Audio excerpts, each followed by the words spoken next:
Good afternoon, everyone. My name is Sheila Blair Reed, and I'm the AVP of Alumni and External Engagement at Dalhousie.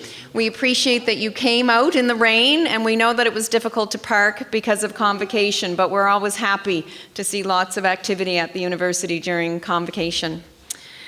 Before we begin, I would like to acknowledge that Dalhousie is located in Mi'kma'ki, the ancestral and unceded territory of the Mi'kmaq. We are all treaty people. At Dalhousie, we are committed to providing opportunities for alumni and community to come together, to engage in discussions around issues that are important to society.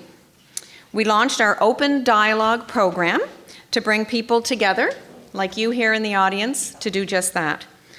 Today's Open Dialogue event, which is named Opening Doors, is focusing on immigration.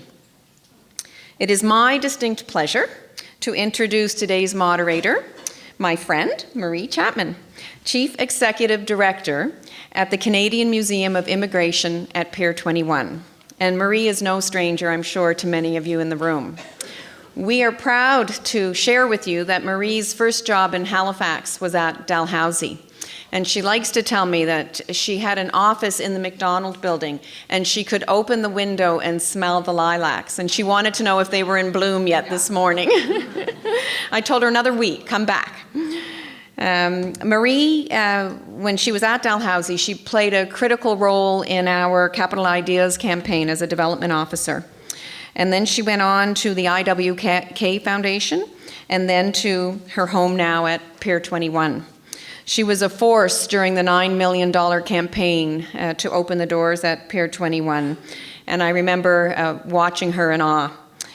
She has held the position of COO, Director of Marketing, Sales and Development, and in 2011, when Pier 21 became the Canadian Museum of Immigration, she was appointed to her current role as Chief Executive Officer. Passionate about this subject matter, I am thrilled to welcome you and thank you for participating. Thanks, Sheila. Thank you. So over to you.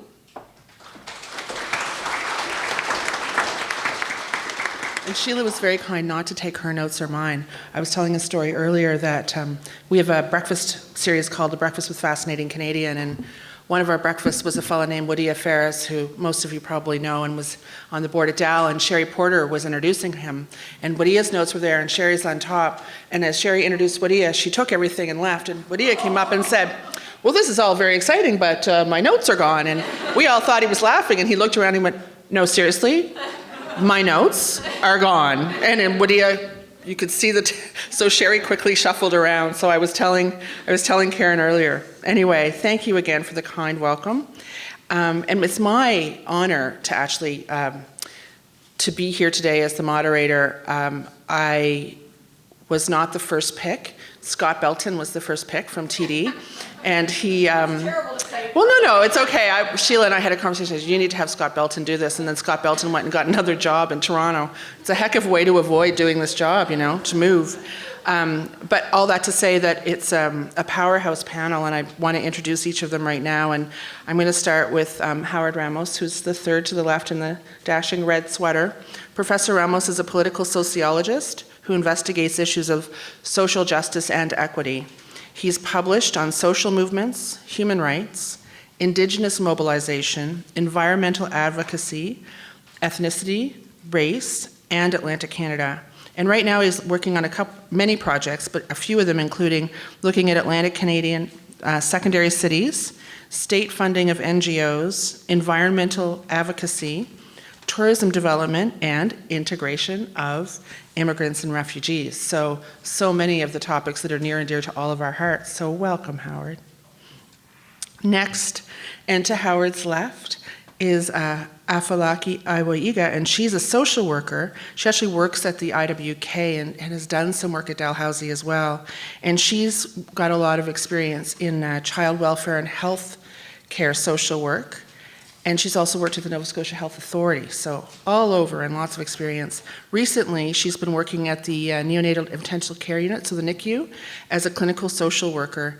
Afalaki is one of the founders of the Generation 1 Leadership Initiative, which is a support and educational group for youth, and it's dedicated to providing immigrant children and youth with fun and inspiring experiences in science, technology, engineering, arts, and math, so in the STEAM disciplines. And Afolaki's worked as a faculty field advisor in the Dal School of Social Work, and in this role, she facilitated field teaching, student learning, and the integration of theory and practice. So she's a Dal alumna, and she earned her BSW in 2013 and her master's in 2014. So welcome back, Afolaki, I suppose, for you. Thank you. So Gregory Nazaire, Professor Gregory Nazaire, is an immigrant from Port-au-Prince, Haiti, and he's also an award-winning teacher and one of Dal's most well-respected and well-liked faculty members. He's the recipient of the A. Gordon Archibald Teaching Excellence Award. I have to tell you that I was lucky when I worked here in '93 that Gordon Archibald was one of our volunteers, and when Mr. Archibald would come into the office, we were always happy to see him. He was very lovely and kind. So Gregory strives to bring real-world experience and community understanding into the classroom, and clearly it's working, judging from the honors and accolades he's received from students and peers alike. So welcome, Gregory. And last but certainly not least, to my immediate left is Karen McClay, who joined Dalhousie in 2010, and for the last 2 years, has worked as the legal advisor for the university's international portfolio. As part of her role, she provides immigration advice when the university recruits foreign faculty and staff. Prior to joining Dal, she worked for the Nova Scotia Human Rights Commission and in private practice with a focus on employment and administrative law. So welcome, Karen, to the panel. So you'll see we have lots of great perspectives. So I just want to jump in. Just so the format, so you know, we've got 3 questions that I'm going to ask the panelists, about 15 minutes each. So there's 45 minutes of sort of directed questions, and then time permitting, and we're always aware of that time, we'll open the floor to you for questions as well. So we'll jump right into the first question. So the Ivany report, the One Nova Scotia Commission, one of the goals in Nova Scotia that we've been tracking is to welcome and retain about 7,800 immigrants per year. And so in your research and your experience, what do you think will help us reach that number? And just as a benchmark, last year, from July to July of last year, we had 5,137 immigrants arrive and stay in Nova Scotia. So we've got a little stretch to go, and I'm going to start, and I'm just going to easily just go left and keep heading left and start with Karen on this one. So over to you, Karen. What do you think we can do better? Thanks, Marie. So I guess on a macro level, I think we can kind of point to really wonderful things that are happening in the province. So the Nova Scotia Office of Immigration has been extremely innovative in finding pathways to permanent residency for new immigrants. EduNova's Study and Stay program, it seems to be proving to bear a lot of fruit. I just heard this morning that NSOI has new streams for in-demand occupations like continuing care assistants and truck drivers, so they'll have a route to permanent residency in Nova Scotia as well, and that the business ownership requirements for student entrepreneurs have been reduced. So instead of having to own a full business in order to qualify for permanent residency through that Nova Scotia nomination stream, they only have to own a third now. And so I feel that within the province, and of course the physician recruitment strategy, there's a lot of like high-level strategic forward-pushing work that's being done, not to mention ISAN's work that they do every day so well. But that's not where I live day to day. Where I live day to day is providing immigration support to new faculty and staff who come to Dalhousie. And so from a recruitment perspective, we generally don't have too much difficulty recruiting high talent to Dalhousie. And so that's something that we can feel really good about. But retention-wise, we've been doing a lot of thinking in the past years about how we can make people feel like they belong here and hopefully make them more inclined to stay. And so that's a lot of the work that we're doing within Dalhousie's diversity and inclusiveness strategy, employment equity, and all those other pieces, which I think sort of wrap around our immigration priorities as well.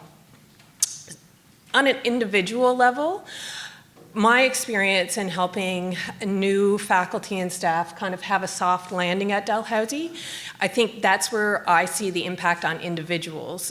So, when we recruit faculty and staff to Dal, historically HR's approach was sort of in a box of saying, well, you need a social insurance number, so here's how you get your social insurance number. You need MSI coverage, to get your supplementary benefits, and here's your offer letter, and send your forms to payroll, and those are all very important things. What we're trying to do a little bit more now is sort of think forward to think about who's coming to us and where are they coming from and what do they need to know to have a life in Nova Scotia. So things like that so I've been doing this immigration work for a couple of years, but it wasn't until last month that I knew that you need a work permit in order to get pre-approved for a mortgage in Nova Scotia. So now when we recruit foreign faculty, I let them know, like, if you're planning a trip to come visit Nova Scotia in the summer before you start in September, you might want to apply for your work permit then, and if you're looking at houses, because that'll help you. And so it's more of that wraparound kind of service of how, where your kid's going to go to school, how can you find information about all of these things that will make you have a soft landing here at Dal that I think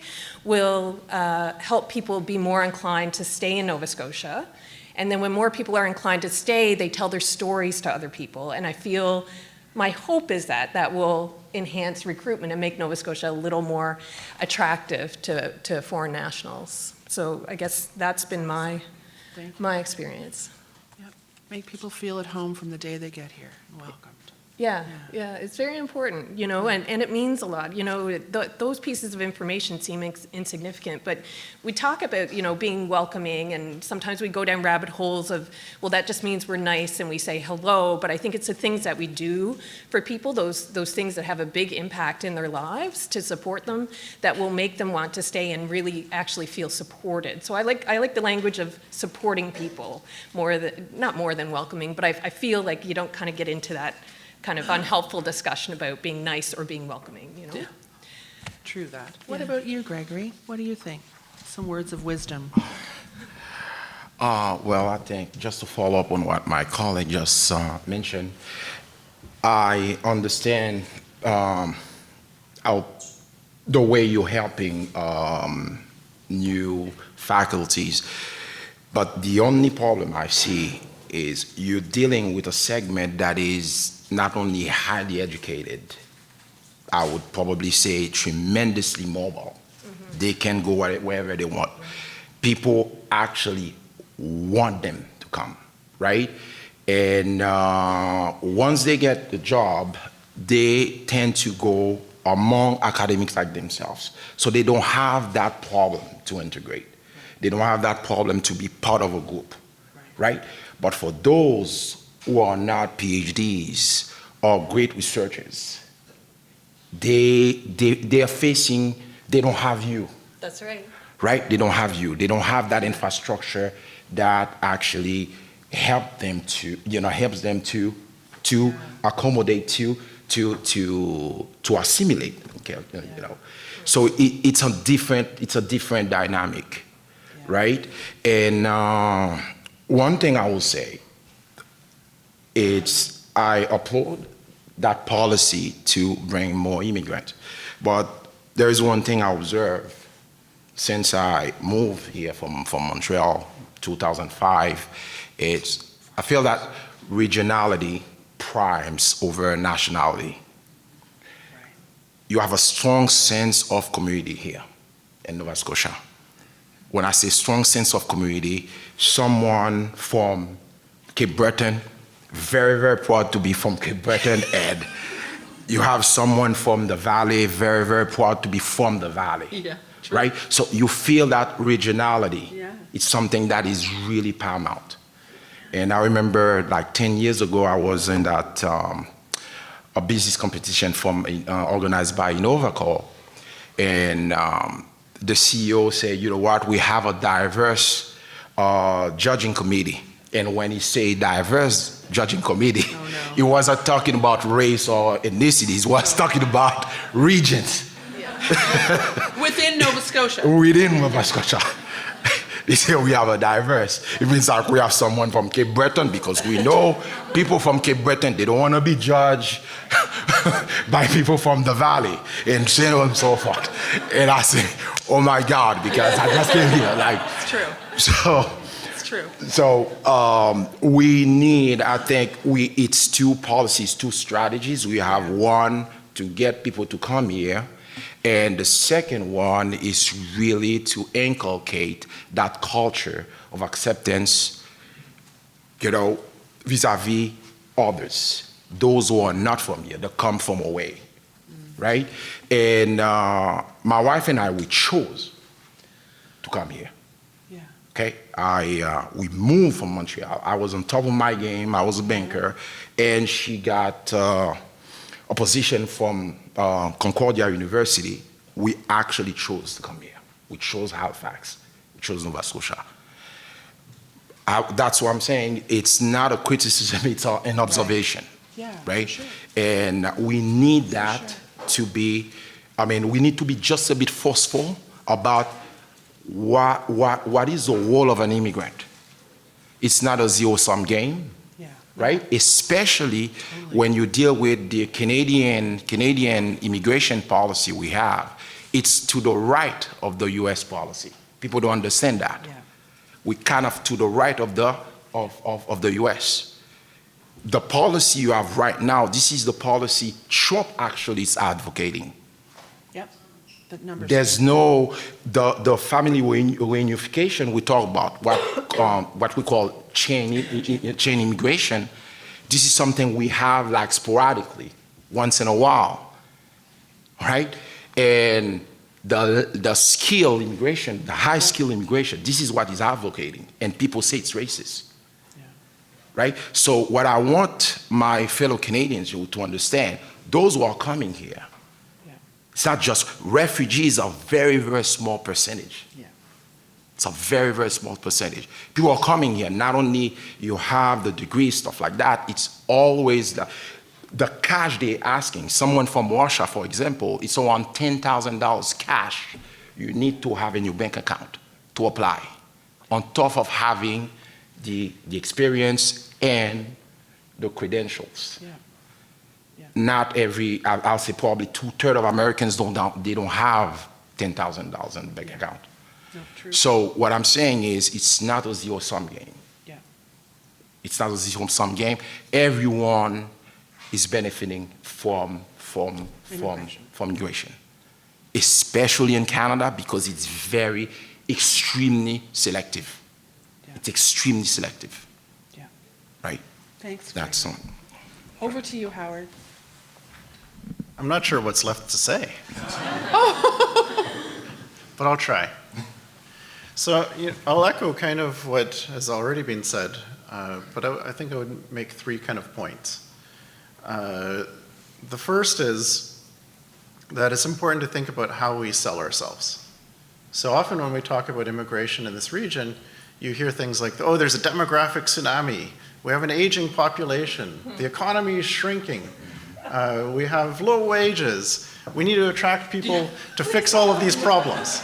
But we're nice. But we're nice. And I think of this as like, if I was making a dating app profile for Nova Scotia, I'm saying, I don't have a job. People don't like hanging around me. There's low retention. It's not selling ourselves. And there's a lot of things that are going well in the region that we're not selling. So for example, some of the lowest unemployment rates in Canada right now are found in this region, in the cities, in Moncton and in Halifax. The cities are doing well. You look around Halifax and the traffic problems that you had coming here were because of the construction going on. You look at immigration in the region, we have a better job match for immigrants with skilled worker immigrants, looking at the tax filer data, than other regions across Canada. We have higher wages for skilled worker migrants compared to other regions in Canada. These are things that sell ourselves a lot better than how we used to sell ourselves. I think we're beginning to change the message. So it's important to be a welcoming community, but it's also about selling what are the features, not just the quality of life. That's great, but I need a job too. So the first thing is work on the messaging. The second thing is working on education, educating ourselves, the dominant population. So educating what it means to move. I think of my wife who moved from Japan, and she first came to Halifax, and somebody said, "Oh, you must feel so lucky that you moved here." And she said, "Yeah, it's really wonderful to see how our cars are used, our video game machines, our technology is used in the periphery." So again, it's about recognizing where people are coming from. But it's also important to educate small and medium enterprises. And I think that this is really important because when I think about immigration, and I always get this quote wrong, but Jerry Mills, who was the former director of the Immigrant Settlement Association of Nova Scotia, always said, and please correct me, Nabia, if I get this wrong, because I always screw this up, that people bring people and people keep people. And to me, educating the small and medium enterprises of our region around what that means is very important. Because we have the PNP program, we have the Atlantic Immigration Pilot Program that they can tap into, but we also have an unrestricted federal program that they can tap into, which we're not tapping into at the rate that we need to. So kind of raising an awareness of what the bigger immigration project is. The last thing, or the third thing that I would kind of note, is we need to take a sabermetrics approach to immigration. Just as a show, somebody knows. Somebody is a baseball fan. Anybody else know what is meant by sabermetrics? Anybody read the book Moneyball? Moneyball. Or saw the movie Moneyball? So sabermetrics are statistics used in baseball to try and look at how can you optimize outcomes by not looking at the regular statistics. So in Moneyball, Nate Silver, who is a statistician, showed, I think it was the Oakland Athletics, which was a middle market team that couldn't compete with the Yankees and the Los Angeles Dodgers. So, if you're not baseball fans, the best teams in the league with all the money. And they said, well, how can we compete against those teams if we don't have the same money, the same resources? And they said, well, how do you win a game? It's not just about hitting the ball, which you measure in statistics, it's getting on base. Sometimes being hit by the ball gets you on base. So what does this mean in terms of immigration? It means that let's recognize that we compete for talented migrants from around the world with other regions in Canada, other countries, and that if we're trying to attract high flyer immigrants only that are being pulled from other places, we're not necessarily attracting the full range of migrants that can come through. So I was very pleased today when I saw that NSOI expanded the occupation categories for caregivers and truck drivers, because that's a sabermetric approach. Yeah. That's recognizing we need people who in those occupations who can't get into Canada through other channels. A sabermetrics approach is also looking to other countries. Our top source countries are India, China, Philippines, Korea, in this region also the US and UK. But what about Nigeria? What about Ghana? What about a wider range of countries? There's 193 countries we can reach out to that have people who would want to come to our region. We can look to different pathways, looking at family pathways, looking at refugee pathways, et cetera. So the three things I guess I would kind of wrap up with are, think about how we sell ourselves, educate ourselves, and think differently and be creative in our approach. Take a sabermetrics approach. Just to add, I think I agree with some of the things that the province is already doing in terms of, using the provincial nominee pathway, because I see a lot of people, even within my community, come to Canada and Nova Scotia through the PNP program. In terms of retention, though, what I'm sort of thinking in terms of what I'm seeing in my community is in regards to having people invite their family members as like the visitor visa policy I find maybe a bit alienating to non-European immigrant members. People bring people and people, are the ones who keep people. It's important that, those visa policies be flexible enough for, family members of, immigrant members of the community to be able to invite their families here. It can be quite isolating to be an immigrant. Oftentimes, you find that the people who come through the PNP program are a couple, and like a husband and a wife, and sometimes, they may have children, and there's very, very little social capital, or in terms of, they may not even have anyone to help with, that has their back in terms of if someone was to fall sick or someone has, childcare needs. So I feel like, part of trying to retain or helping to retain people would be to look at expanding or being more flexible with the visitor visa for immigrants for immigrants in Nova Scotia. So it's I think that would be my main point. And then in regard, just to kind of follow up on what Howard said about tapping into areas that has not been tapped into before. It's obvious that oftentimes the people that are recruited, or places that people are going to recruit people, are often sometimes Euro-Western countries, and it would be good to look at other countries maybe that are not our priority right now. I think so. Yeah, those would be my points. Yeah. Thank you. I just want to move on. We have 3 questions, and the second question, I have something specific for each of you, and I'm going to start with Karen. Karen, right now, tell us a little bit, how diverse is the Academy right now? And further to that, do you think international students see themselves in their professors, like Gregory and Howard? And are there barriers that, and I know you've only been in this post for 2 years, but do you find it getting easier or more difficult? Are there more roadblocks putting up in this recruitment or less? How do you think that's shaping up? So in terms of diversity of our international student body, we do have good numbers around that.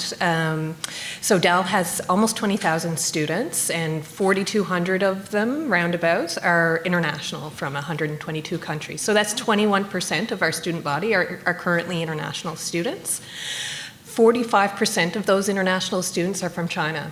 And so our top countries of origin for students are China, India, the USA, Saudi, Kuwait, Nigeria, Bangladesh, Bahamas, and Iran. And so our student body comes from a lot of different places. We have a large cohort from China. It's more difficult to answer that question in terms of our faculty and staff.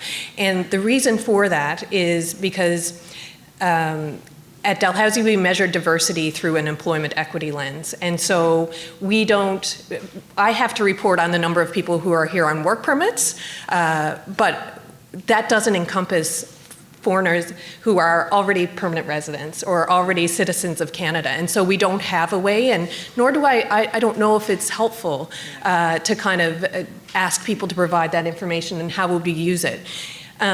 What an immigrant is looks very different. It's not a homogenous group. Like, we don't generally think about white people from the US or Western Europe when we talk about diversity of our faculty, but a large group of our faculty and staff are from those areas, right? But what I can tell you about the diversity of our professoriate is that we do measure representation from historically disadvantaged groups, including racialized persons, and we do have gaps at all ranks of the professoriate at Dalhousie University-wide in terms of representation of the labor market availability for racialized people. So we have work to do at Dal to fill those gaps, and a lot of that work is happening through the diversity and inclusiveness strategic plan. We're being more intentional about our employment equity plans and those sorts of things. And so hopefully we'll see those numbers decrease.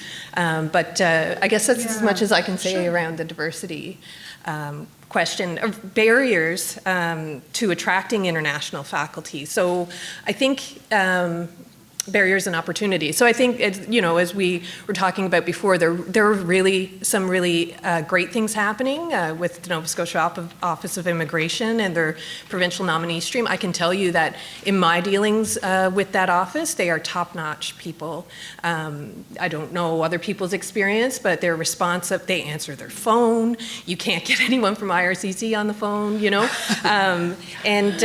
that's a big deal. But they've been extremely helpful helpful in helping the university to be a little more creative in how we get people, and not just faculty, but staff as well, to come. Right on.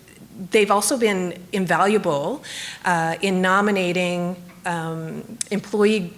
folks from employee groups who would not otherwise be competitive for what seemed like kind of foolish reasons. So, for example, we have had, prior to this physician recruitment stream, specialist physicians who aren't competitive in the federal stream because they're over 45. Our senior leaders, deans and aboves, aren't competitive generally because they're further on in their career. And so these are folks who face barriers to becoming permanent residents of Canada, but we desperately need them.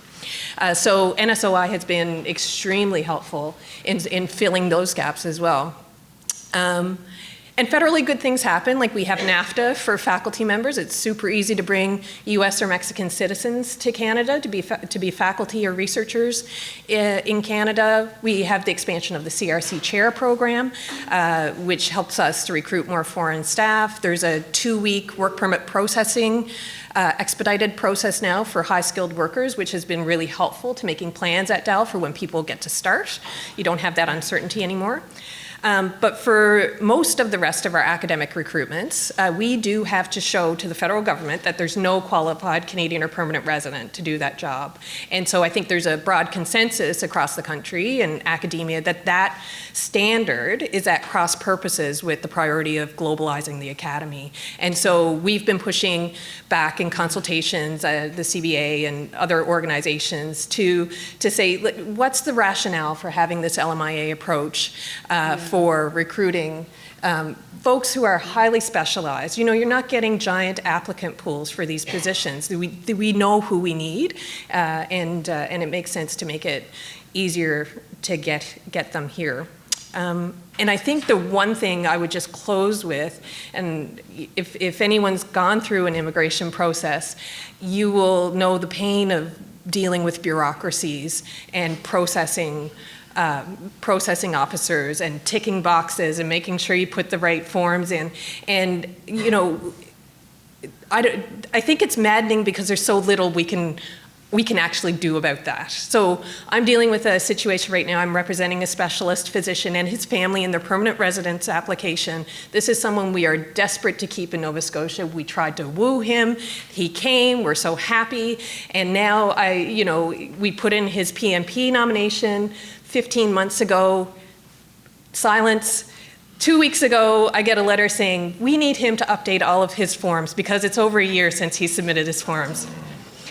He is almost 50 years old, and I have to submit a form confirming that he has no new brothers or sisters. Like, you know? And so there are things like that you think, we have these strategies, we have these priorities. IRCC is engaged. There's an employer liaison through IRCC who I engage regularly, who is exceptional at her job, but she's not processing these applications. And so I think, you know, the officers, are probably given very little discretion about their boxes and what they have to tick. But to that physician, as you say, he's lucky he has me. Most people don't have someone like me to do this stuff for them. Right. But it tells him, you know, we're not going to use common sense.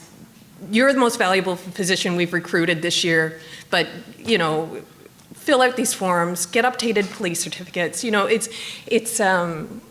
those things are maddening, and I think that will be part of his immigration story, and so that story matters when we're trying to recruit other physicians, and so that's frustrating, and that's a barrier. And I haven't seen really the processing of work permits and permanent residency applications. I haven't seen improvements in the short time I've been doing that around these bureaucracies that don't allow for common sense, you know.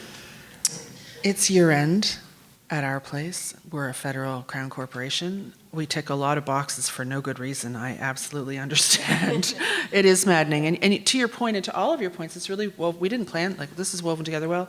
It is part of that story they tell to other people that then people come based on people or not. But there's a maddening part to this that could be prevented. So you're right. So Gregory, again, congratulations on your Gordon Archibald Award and all of the recognition. Tell me, was it, and tough. Was it easy to feel part of the Dal community? And when you're teaching, when you're with your students, do you have international students that sort of see your path? Do you have conversations about your journey with them? Surprisingly, I'll say 95% of my students will come to me to ask me for advice, to mentor them, are Canadian kids from Toronto. Really? Yeah. Because of my background Right. as an investment professional. So, and the other, I would say the other, as 4%, I would say Chinese students come for reference. And surprisingly, very, very few black students. Either, I don't know, because of timidity, or just the fact that most of them go straight back right after they graduate. They go home. Yeah, they go home. They go home. They go home. They go home. Very, very few, especially those from the Bahamas, Barbados, Bermuda, straight to go home. Once they're gone, they gone. So they come up here to do their school with the full intent of going back and helping their country. Yes, yes. Which is also Yes. not the point of this Yes. discussion necessarily, but very laudable Yes. in the sense that they're potential recruiters for new students to come to Dal at least. But most of them too, yeah. And many of them too are well-to-do. So they actually Okay. have their job lined up, or Okay. dad or mom has, has a business, and they. Okay. But one thing I would like to kind of follow up for on sure. what Howard just said regarding how you can actually go and not to recruit, but look for other immigrant candidates. When you talk about Nigeria, what Quebec did is kind of, I'm not saying sneaky, but very strategic. What they did, they didn't go straight to those countries. They went, they usually go through some Western universities, knowing that, let's say top universities, knowing that those French students won't go, or Belgium students won't go, but African students are well-educated, kind of well-groomed, Right. From a Western standpoint, Western standard standpoint, will actually apply. So they will go, especially with Immigration Quebec, they will send a delegation to promote immigrating to Quebec, knowing that the vast majority of potential candidates will be students from West Africa, especially those francophones. So interesting. Yeah, So so- it is that sabermetrics again. That's fascinating. So it's basically quality. They have the quantity, but they So have you- quality. So you just laser in. Yeah. Okay. Almost pre-screen Yeah. instead of going to the country, and so Interesting. they have the university itself to Yeah. pre-screen for them. Fascinating. Gosh. 95% from Toronto. There you go. Keep recruiting those wealthy ones. Afalaki, your work with immigrant youth in STEAM really struck me because I think and I'm so nervous about being up here with all the pros from Iceland sitting I'm just a history museum. Like, we don't live this as much as you guys do. We see it in the rear view window. Just as an aside, we have the stories of that moment of kindness. The stories we get from oral histories are unknowns to all of you. This is my plea, I'm jumping in the middle. When you're a good neighbor, when you come over and say, do you know about the tooth fairy? Or, these are not things that are in immigration books. Tooth fairy is a big honkin' deal when you miss it and your kid goes to school the next day and has lost a tooth. It's like, were you a good kid? Did you get some money? And the kid comes home that night and goes, I'm not a good kid, I didn't, So I just use tooth fairy as shorthand for that welcoming piece, the beyond the normal. Anyway, all that to say that you're dealing with youth, which means that to a certain extent you probably deal with some of their families, Yes. right? And so how does that look when you're looking at them, and how, whether it's their path to university or their path to feeling more welcome, you're talking about STEAM and their families are with them. What does that look like for you, Afalaki? So I think first I'll talk briefly about what the youth group is. It's called Generation One Leadership Initiative, or G1LI for short. and it is a community-based not-for-profit initiative. And my husband and I established it in March of 2016, and it was created to provide inspiring experiences in science, technology, engineering, arts, and math for kids of African descent, including newcomers or immigrant kids from ages 7 to 16, so like grade 2. And we would have between 20 to 30 kids, depending on what's going on. So we focus on education, including entrepreneurship education, civic engagement, leadership development, as well as cultural awareness, infusing that into our workshops and working collaboratively and in partnership with various, higher institutions or education agencies, including Dalhousie. And, so it kind of came about as a way to bring community together, but drawing on the value of education, which is huge in Africa, because we kind of know that the families would want to, get their children, thinking about university like from an early age as a way out and to kind of help to hopefully, create a better future for them, for the children. So yeah, there's a lot of, working with the children, but also behind the scenes work with the family who also are, trying to adjust to living here in Nova Scotia, looking for employment, dealing with role reversals in their family, and sometimes, familial conflict or, issues, that come up, when people are just new to a place, and also trying to deal with unemployment and all kinds of other things. So yeah, so that is part of the things that we deal with on a daily basis. And in terms of your question about maybe this is we see our work as a way to develop a university pipeline. I would say that that is true, because the early exposure and participation in STEAM-based workshops by the children, getting them to understand the important role of what their education how their education can impact their career opportunities in the future, is definitely intentional in helping them from an early age again to start to think about a STEAM career where racialized people are underrepresented in those kinds of professions. And also, I would say that we tend to have most of our workshops here at Dal or in other higher institutions of learning, and that is intentional as a way to demystify the idea of going to university and being in university, right? So, I mean, some of those kids will, without involvement with, the kind of program that we're like G1LI, some of them would never really have an opportunity to be on a university campus, let's say, be around people who are in university.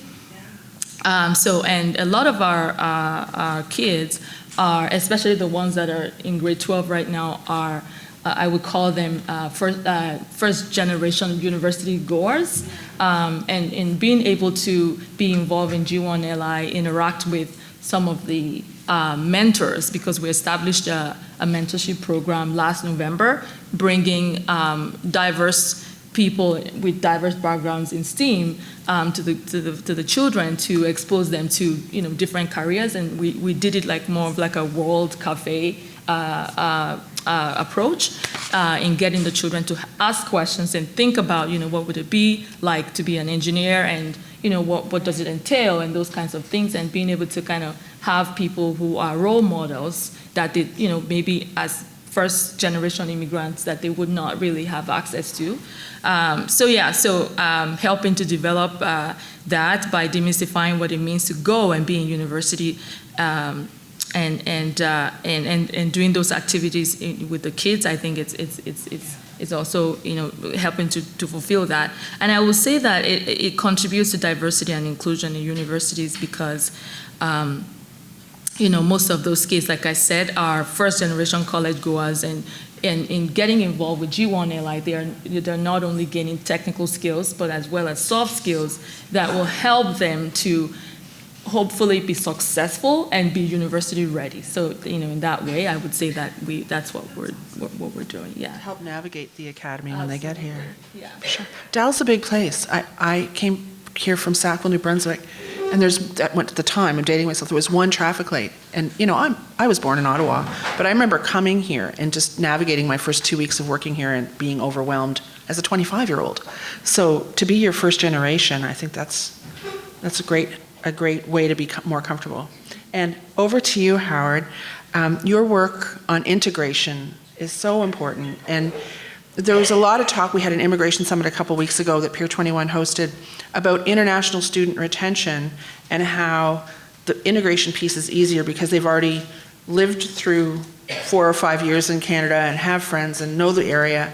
But do you have any thoughts about how that model might be more helpful to keep people in Nova Scotia for others as well? And I'm just sort of noodling around the whole piece on, I just think retention and integration are it's one thing to get here, but then people go to Toronto or Vancouver. They leave us. We don't want them to leave. Well, I think that I have a few different ideas, and then they're kind of conflicting. So the first idea is, why do we worry so much about integration and retention? And this might be a little bit controversial, but I look at it as, if somebody leaves, that's not a big deal. That's actually okay, so long as they leave on good terms. If they leave on good terms, if you think about this, there are actually more Canadians living in Hong Kong right now than in most Atlantic Canadian cities. Is that a bad thing for us? No, it's actually a good thing for us because it creates linkages to Hong Kong and to the Asian markets and to people. If somebody leaves from here and goes to Toronto and says, oh yeah, I got to live by the ocean, the wages weren't great, but my wages aren't great here, but I didn't get stuck in traffic for an hour and a half to go nowhere, that's not bad again, right? So retention, the world is different than it was 50 years ago. We're a mobile world, we're a connected world through things like social media. In terms of integration, again, I think of it in many levels. When I was a kid growing up in the 70s in Toronto, and my family from Ecuador, it was prohibitive to travel back to Ecuador. It was very difficult to get Spanish language information. But again, you can get peer support groups through social media, through Facebook, through Amazon. It's no longer impossible to get, you don't have to fly back to Ecuador to get a plantain anymore. Yeah. Or a yucca. There's ways of getting these back and forth. So now for the conflicting part. The conflicting part, though, is no, we do want people to feel like they belong, right? We don't want to say, okay, good riddance. You're just good advertising for us. And in terms of that element, I think that the most important thing we can do is promote humility. And when I look at our region, and I look at some of the polling data on our region, there's a lot of conflicting polling data. On the one hand, you look at questions about attitudes towards immigration. I just had a master's student, Rachel McClay, who did an excellent survey on political attitudes. And she finds that in our region, we're progressive. And it's in line with other surveys, that when you ask people the value of immigration, an overwhelming supermajority of people see the value of immigration. We do have some core voices who are smaller minority groups that are anti-immigration that I don't believe we should amplify, that we have the supermajority. Now, what's interesting, though, is when you ask newcomers to the region, how do you feel? You often hear stories of, well, I don't feel it's that welcoming. Like, people are really friendly at work, but not at home. And what ends up happening is there's a lot of miscommunication.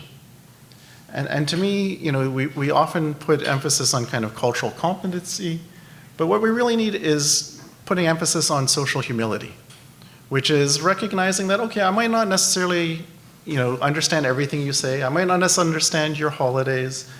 I don't need to understand. I just have to be empathetic and have some humility to recognize that you are going to be around. Likewise, on the role of the newcomer, some humility as well, of recognizing, okay, it's a different place, it's different people, different traditions. They may not have a lot of exposure to people from my background. And it's a two-way street. So I think that one of the best things we can do to promote integration is not get too obsessed if we lose people, and to allow ourselves to make mistakes. And that we're not going to get, nobody has gotten worse from trying and practicing, right? And part of getting there is trying. And I believe the way to do that is to promote humility. That's so lovely. Thank you, Howard. Now, Sheila, who is the boss of all of us, has just mentioned that it is 1:05, and we did start a bit late, but we have one last little question. But what I'd like to do first, in the interest of time, and thank you all for coming, is to throw out to the floor if you have any questions for our panelists, and then if not, I'll ask the last question of them as well. Oh, look, there's hands up everywhere. Well, there we go. Right. Never miss an opportunity. My name is Wendell Sanford. I'm a retired Canadian Foreign Service officer. I was a diplomat, not an immigration officer, but I worked all around the world with immigration officers. Wonderful people, okay? Doing a really hard job, doing it really well. But speaking to the question of regionalism, they don't know anything about us, right? Everybody in immigration comes from Quebec and Ontario, okay? And they're recruiting people for Montreal, Toronto, Vancouver, Calgary, and they've only just learned about Calgary, and Ottawa, okay? So that's the regionalism issue. On the promotion issue, we've got to take the Federal Ministry of Immigration, we have to treat it like a friendly foreign country. We have to examine it, we have to find out who works there, we have to try and find out how we can get Nova Scotians to have jobs there, right? And then you have to take Quebec's brain. They've been at it for years, they know exactly what they're doing. They are doing safer metrics in Canada, Kenny is trying to do that, it's going to kick them off in Quebec. But we need to do the same sort of thing with immigration. Got a lot of other thoughts, but the only other question is there anyone actually in the room who's either from federal or provincial immigration? Good, which? Provincial. Provincial. Both provincial? Great, okay. I'm going to talk to you then. Take on the world. Anybody else? Right there. Yeah, I have a quick question. It's more a question that we've heard from farmers in our cottage, around our cottage, and they are desperate for workers that can come, live on the farm, and work year-round. They have people coming in on a short-term basis, come in the spring, leave in the winter. They need people to work their farms. How do we support that? That's actually, How do we get that, make that happen? I think the two ladies in front of you have the answer. I don't know about up here. I think you're looking too far afield. Right in front of you. I don't know. Howard, do you have any? Well, I like the idea of passing it to the two folks from NSOI. However, I think that, again, it's taking a sabermetrics approach. It's a matter of recognizing an opening up of the NOC categories that are targeted, which is kind of what you see with the truck drivers and you see with the caregivers in this release that just happened today. And it's about exploring whether or not that can be done for fish plant workers, for farm workers, and other laborers as well. And I think that that's part of the solution. Part of the other solution is also recognizing that small and medium enterprises actually play a big role in the federal program and in the provincial program, and recognizing the role that they can play in terms of trying to recruit as well. And I don't think that we necessarily in our province have quite gone there yet. I think there's still a lot of haziness on that kind of rule. Thanks, Howard. Anybody else have any questions? Oh, Right here. It's not a question, a couple of comments. So back to what Abdullah said about changing policies on visitor visa. I strongly commend that because I agree with that because that is a huge issue. I am speaking from personal experience, living here 29 years in Canada, invited my family members to come over to attend my son's wedding in Vancouver and they were declined. And my 17-year-old said, Mom, we are promoting immigration, but what a missed opportunity that some of them would have come here and maybe would have considered applying to immigrate. So thank you for raising that. And on the saber matrix, the concept for me, it's great that we invite people to come to Canada from different categories. but then ensuring their integration and their mental and health well-being. We have tons of international medical graduates in this country, in this province, that might need different period of training to come up to speed and serve Nova Scotians. So not only inviting people, but making sure that they are gainfully employed. I have to echo your piece about visitation. We have a huge international population of people who work with us, and I've had two, in the past 2 weeks, heartbreaking stories of family members being declined, one of them after her uncle died and her aunt wanted to come in. So, yeah, that's a tough one. I feel that as a colleague in my world.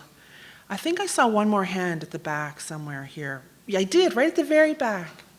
I was just going to ask about, you mentioned support, and a lot of that support seems to be coming after, where I've seen a lot of the lack of support, and I want to know if you have any suggestions about this, is during the actual process. I'm going through the permanent residency process right now, and I feel like you have two options. Either you go in it alone and you kind of don't know what you're doing, which is what I'm doing, or you hire an immigration lawyer, which can cost up to $6,000, which is what a friend of mine is doing. And it kind of feels like it's either or, and there's no middle ground. Do you see a middle ground, or do you see the possibility for a middle ground? Do you work at Dalhousie? Yes, I do. Come see me. Yay, that's exactly what this is for. Oh, that's... I failed you! Oh, is she with, like, part of your... Oh my gosh. Yeah, That's yeah. awesome. No, so part of what I do is just answer questions, you know. Often with these applications, there's questions that make no sense. You would not know what IRCC wants to know unless you do this work regularly. So a quick phone call, like usually when I help people with their PR applications, not representing them, but just answering questions, it takes 10 minutes. But if you tried to kind of like mine IRCC's website to find the right answer, you might never. So spread the word. I'm fully available to have random questions or pick your brain. Yeah. That's great. Yeah, sure. And Greg wants to add something too. Gregory does. There is one thing I would like to add, just to follow up on what the gentleman mentioned about the needs for some, not seasonal workers, but related to the agriculture sector. The problem, and just to what you just say about integration, the problem with integration and some reluctance from the local population toward immigration, there is an underlying narrative.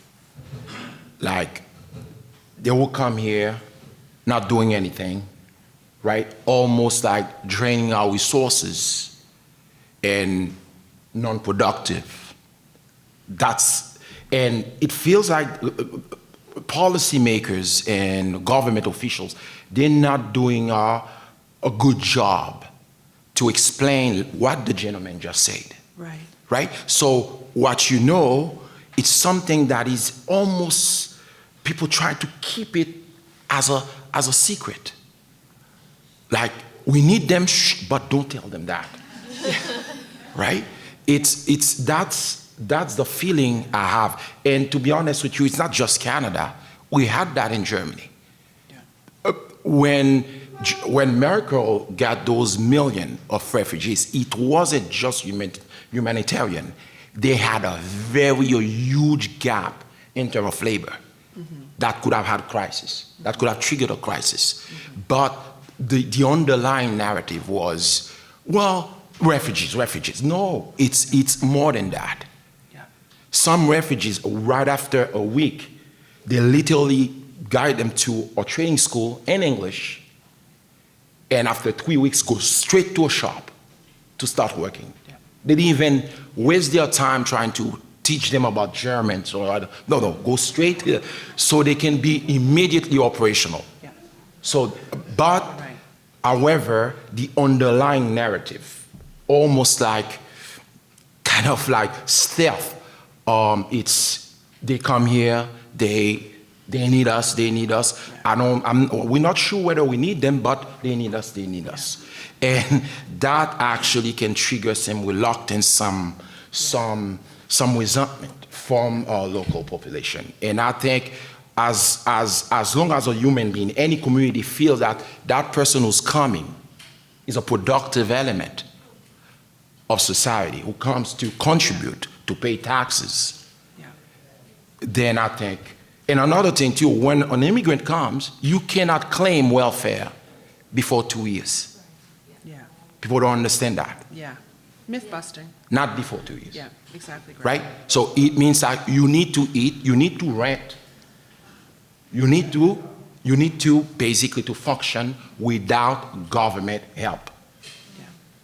Okay? Yeah. That's what I'm trying to say here. So we have to be clear and educate the local population, local communities, why we have a diverse population, why do we have an immigration policies. It's interesting because it sort of gets back to what Howard said about our communications and marketing piece is challenging. And I see another question. There was somebody out here, but I want to get back to that at the end too. Somebody? I don't have a question, but I do have a comment building on what's already said. If there is a disconnect between what the immigration policy is actually and what the narrative is inside the country. The immigration policy is about attracting the best and the brightest and make them jump through 15 million hoops, that if I let my son who was born in Canada jump through them, he will give up. But immigrants are one of the most resilient people in the world. They leave their country, whatever their reason is, and then the Canadian immigration system is extremely elitist, it's extremely focused on getting the best and the brightest here. But the internal narrative is, oh, we are saviors. Yeah.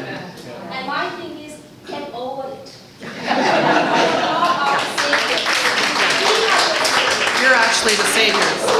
So I have to go. So. oh no, you shouldn't leave on that note. So interesting, because at the museum, when we talk, I'm allowed to talk about history out loud. I'm not really allowed to talk about current policy. It's part of the drill. But in the history of this, many times we had to nation build, whether it was, we took 400,000 people in 1913, but we needed them out west so the US didn't annex the prairies to go to Alaska. But we did it under the guise of being helpful to the folks in the Ukraine and Eastern Europe. We were being helpful. Well, we weren't being helpful. We were saving ourselves from losing a big chunk of land. This continued, this narrative that you talk about, Gregory, and the communication around it with Howard. Interestingly, last year, the IRCC, so the federal group, started shifting the way they communicate, and it was not as much about, oh, aren't we a nice country to let you in? You'll notice that when they start doing advertising a bit more, and they have, it's more of, we are so fortunate to have people choose this country who then create jobs, do research, are outstanding. So they are shifting that narrative, but it's slow, and it will be slow to catch on, because we hear that disconnect all the time at the museum with visitors. That is something that we just call it the reality gap of what Canada really was doing and what we say in our posters we were doing. Even with refugee waves, Idi Amin posted a list of who he wanted to kick out, and every country in the world fought for them because they were the cream of the cream of the cream of the crop. But we looked good doing it. So very interesting, well pointed out piece. There's a question. Yes, my name is Maria Lucra. I'm a faculty member in the Ross School of Business Faculty of Management. So I came to Canada 20 years ago, not for stay, but decided to stay and make my life here. So I have experience as an international student, as an immigrant, as a faculty member, dealing with international students.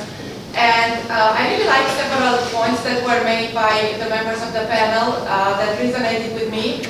Howard, I like the idea of selling, but one caution I would have there, based on the experience that my friends had, some of my students had, is that we have to be very careful that what we are selling is actually what we plan to deliver, that we are not actually selling empty promises. And unfortunately, it's been my experience based on, well, it's been my friends' experience and students' experience that what they've been told was actually quite different than what they found on the ground. And immigration officers going back to different countries and presenting a certain way of living and coming to Canada, come here, with this job you certainly will find a job in Canada within this time. And then the person coming here based on those expectations. So I think it's very important to be honest in how we are doing that selling. because otherwise people will leave and they will not live in good terms, unfortunately. As a faculty member, I have experience with people leaving, and you know, if you look at the people we are losing, they are immigrants. We are not losing the Canadians, we are losing the immigrants. And my feeling is that they are not necessarily living in good terms. So I like what Karen said, that, you know, how do we make people feel like they belong here? And another comment I have related to that, and maybe a question for the panel, is what would leaders do? Like in my 14 years in this university, I think this is probably one of the most exciting times where I can see the university extremely committed to promoting EDI. And I'm fortunate to sit on the Senate, and I can tell people from my own experience that people actually mean it. It's not just for looking good. So that's, you know, it's something that I applaud. However, on the ground, things are very different. So the message has to go from the top down, and people usually mirror the behavior they see. They mirror the behavior of their leaders. So what can be done, and for current with faculty members, but from the perspective of professors as well, or social workers, how can we inculcate these values or make sure that we actually attract the leaders? And I'm not talking about the university leaders. That's that. They are transmitting the message, they are committed. I'm talking about the leaders at every single unit, starting from the smallest unit in a faculty, going up to the top. That those leaders actually, these are the values they want to see in their unit. Because otherwise, immigrants like me come and mirror the behavior of the majority. And that might not actually be what we want to see. So the role of leadership to me is extremely important, and also the expectations that people have when they come here. What is it that they've been told? Because if we are selling empty dreams, they will leave and they will not live in good terms. Sorry, Alan, before you go, I wanted to kind of add something so you can wrap it up. I've been thinking to say something, but I just thought it's time to say something. How would social humility, just like you mentioned, how would that help an immigrant coming in, looking for opportunities, looking to grow? How would it help them advance in their career? Whether in public service, in the private sector, because I know some of the folks out here, they have businesses, they have workers in government. How would they help immigrants move up in their career using social, what do you call it? Social empathy? Yep. Thank you. I think there's, I think I can answer both your question and Maria's at the same time. I think that in terms of humility, it's humility on all people's ends. So in terms of the workspace, it's about recognizing that, okay, I might not necessarily understand everything that this person brings, but them being here will bring something. And that's a humility to say, okay, let me take a step back, let me take time to look at it. In terms of the newcomer, it's like a matter of recognizing as well, look, there are going to be microaggressions. There are going to be misunderstandings. There are going to be moments that are going to be terrible. But there are also going to be good moments. And it's a matter of recognizing which ones to focus. Certainly, if it's insurmountable, you can't take all of this on. But I take an example of my wife. You know, her reaction to, oh, you're lucky to have come here from Japan is, oh yes, she made a joke of it. Oh yes, you know, you're so lucky to have my country's cars. You know, or I think of a Filipino student that was in my department. Somebody threw an egg at him, and he caught the egg. And he said, what a lovely country, people throw food at me. I can't afford to buy my groceries. So this is a form of humility. So I'm not saying that, you know, you can only take crap. That's not acceptable either. But in some moments, there are things of taking a step back on all sides and saying, okay, what's going on beneath this? In terms of how do you make this work across the organization, yes, it takes leaderships to set mandates. That's one of the steps. The other step is to empower people who may not see eye to eye. Very few people will change their mind based on being told something that they're wrong. You know, so if you think about somebody who disagrees with you and you say, well, you're wrong because of what I value, that's never going to convince them that they're wrong. Humility is about saying, well, why do you think the way you think? Humility is saying, what do you value? Humility is saying, okay, well, what do you value? Okay, I understand what you value. How can I make a conversion or a translation of what I value so that you can see what I value? And these are the kinds of tools that I think anybody can use in terms of bridging gaps where there's gap. And definitely, yeah, selling a pipe dream is not going to be good.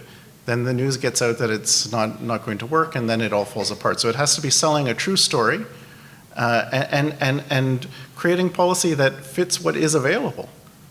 You know, so for example, for the farm workers who are low knock categories who really could stay for a long period of time, who want to work in those jobs where we need people, they will have a match. For the high flyer migrant, they may not have that match. If you're going after entrepreneurs who are making high volume sales in Shanghai for selling Mercedes, you know, if they have a Mercedes dealership that they buy in Halifax, they're not going to have the same volume of sales. You know, so these are things that are also need to kind of get tailored out, and that's thinking in a sabermetrics approach. So there's a couple of quick reactions.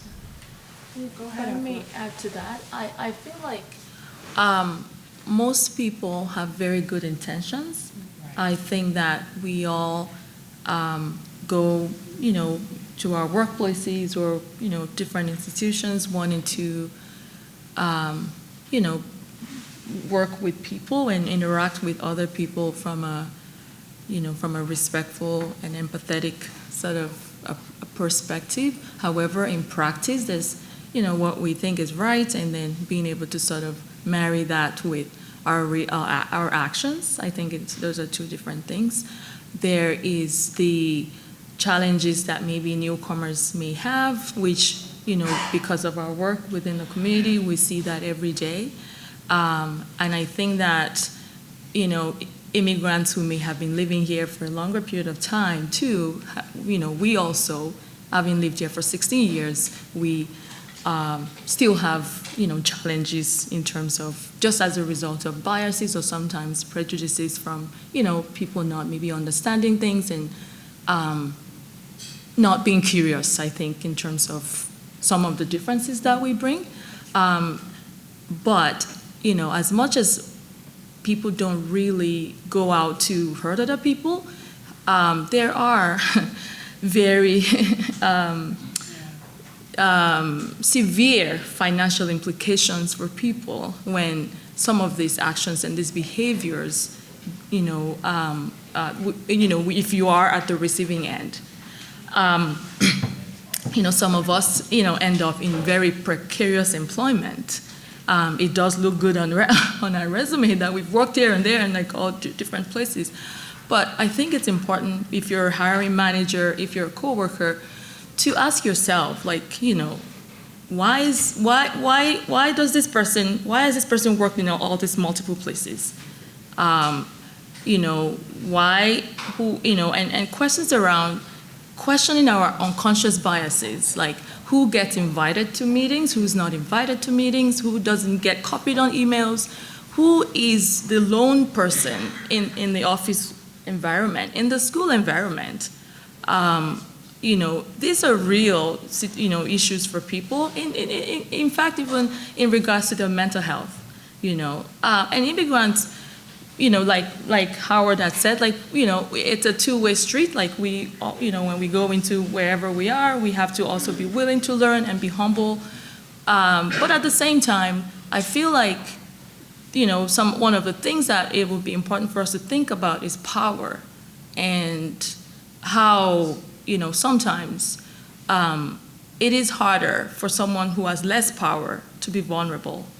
And sometimes, you know, challenging some of these unconscious biases, some of these behaviors that sometimes, again, like I said, have very huge implications for people, that it is important. Because one thing I can tell you is that immigrants and newcomers, you know, that they're one of the strong myth or things that you hear out there is that they're very hardworking. That is not a myth, because within my community, I see people who work 3 or 4 jobs and have families. And they willingly and happily do it with the hope, because you probably can't immigrate without hope, but the hope that, you know what, I'm gonna keep doing these 3 jobs. I'm gonna put my 100%, 150%, and eventually I will get something. And on top of that, people, want to show up at work even when they're sick, even when they've just come from work, a shift work. I know a lot of my families within G1LI are people who work shift work, but they would never call in sick. They would rather die than not go into work. Some of them have no benefits. Some of them don't even have status yet. They could be the accompanying spouse of an international student and they have a family. I just want people to kind of, step back for a moment and think about, sometimes the person who is different in our midst, the person who may not always have the opportunity for their words to be supported, the person who is smiling all the time and, just showing up and putting up face so that, they can hopefully be accepted by their peers or be able to continue to do the work that they're doing. They don't have the luxury to quit, no matter how challenging the work environment may be.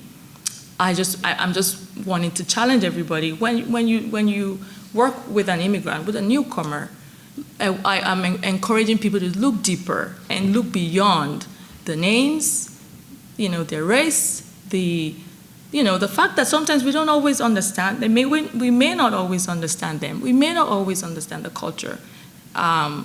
It's important that we all, regardless of who we are, be seen. Everybody wants to be seen. Everybody wants to be valued in wherever we may find ourselves.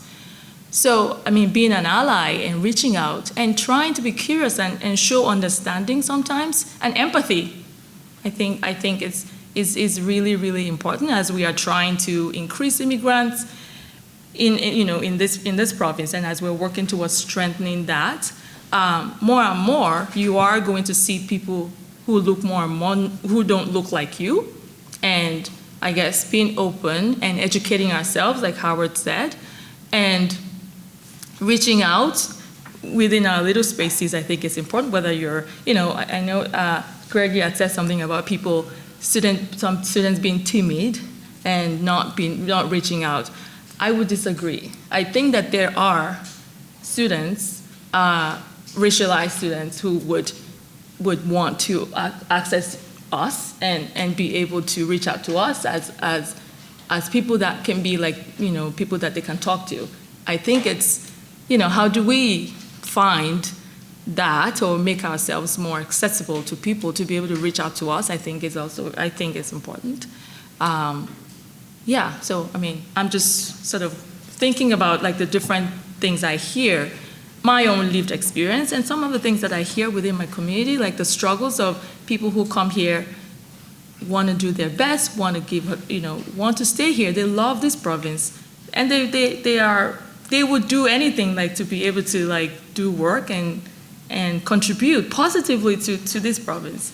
So I feel like we're missing out when people aren't able to be themselves 100%, just because of some of our own biases and prejudices and some of the things that we should be more aware of, I guess, and not be afraid to challenge other people who say things or behave in ways that may not necessarily help other people to be their full person, or show up in their workplace, in their schools.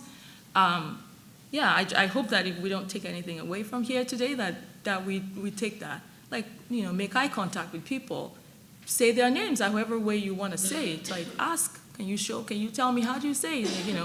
It's very validating to people, and it makes us want to show up, I guess, and just be ourselves instead of putting up a mask, I guess. Yeah. Thank you, Afalaki. Thank you. That was wonderful. So I'm aware of the time, and Gregory has something he wanted to add quickly, and then we'll wrap up. Just quickly to start, I would say this is my personal experience, right? And since 2005, I've been teaching at Dal, and sometimes I even try to initiate a conversation with some black students, I mean, there was one student lately, like, her dad is Canadian. She's biracial. Her dad is Canadian. Mom is from Kenya.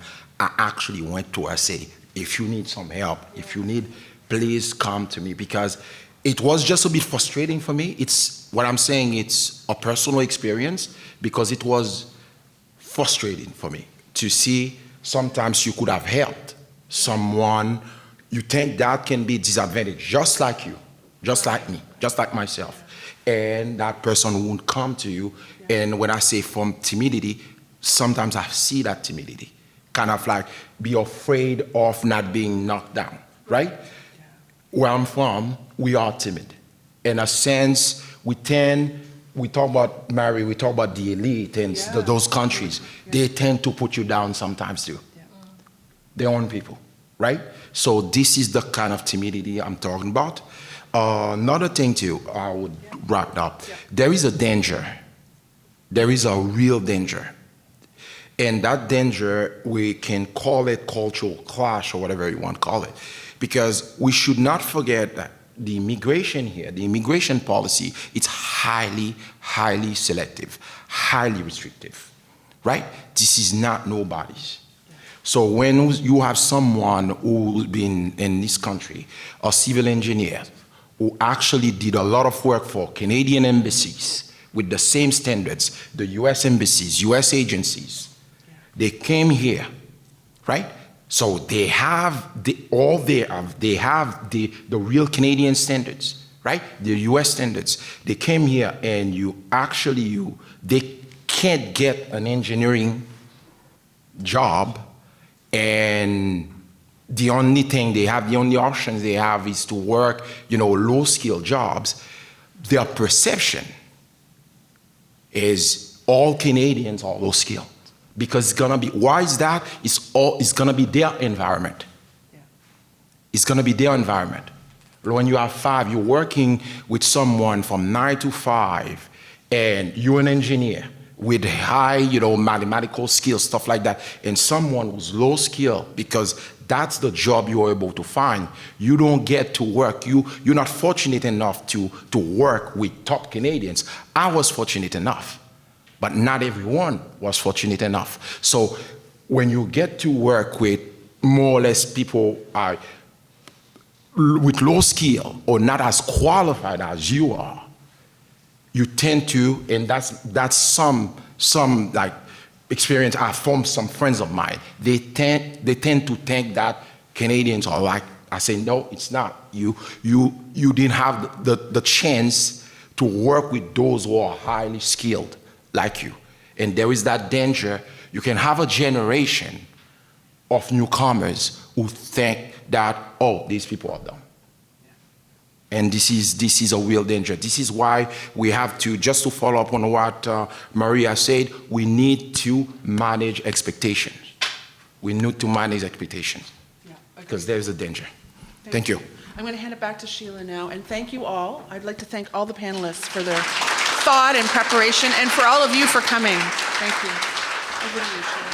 So I'll pick this up later. I would like to echo Marie's thank you. That was fabulous. We really appreciate the time that you took out of your schedules to share your expertise and your thoughts with us in the room. I would like to thank everyone in the room for attending. And I think an important takeaway that I have some personal experience with. My mom immigrated here from Venezuela when we were very young. And I think we all have a role. So everyone has the ability to make a difference in the life of an immigrant. So there's people who are involved in policy, there's people who are involved in education, there's people who are advocates, but we are all human beings, and being able to be kind to one another and support one another, we can all do. So that's my personal takeaway, and I know that it made a huge difference in the life of my mom. So we have gifts for each of you, and for you, Marie, thank you for leading that discussion. The session was recorded, and we will send all of you a link. It will also be on the alumni website, but we will send you a link. We appreciate that you came, and we hope that you will come to more of our open dialogue sessions. So thank you again.